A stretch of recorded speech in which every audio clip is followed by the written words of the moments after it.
চলো আইবুড়ো ভাত দেওয়া দেখো শুরু হয়ে গেছে, আর ও খুব এনজয় করছে, আনন্দ করছে, দেখেও খুব ভালো লাগছে।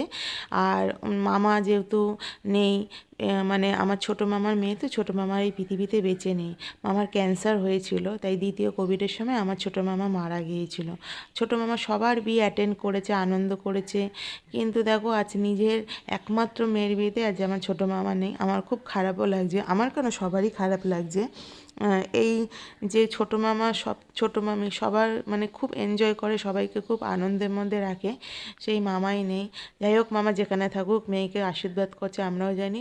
আর তোমরা সবাই ওকে আশীর্বাদ করো, ও জানি ওর বৈবাহিক জীবন খুব ভালো কাটুক, খুব ভালো যাক। আমিও তো এই আশাই করছি। আর আমার মেয়ে এখানে নাচ করছে দেখো, ওর খুব আনন্দ হচ্ছে। কিন্তু আনন্দ করেও কি করবো বলো, আমরা বিয়েতে না যেতে পারবো না, যেহেতু আমার মেয়ের এক্সাম শুরু হবে, তাই জন্য আমি যেতে পারবো না। তাই মামি অনেক বলাতে আইবুড়ো ভাতের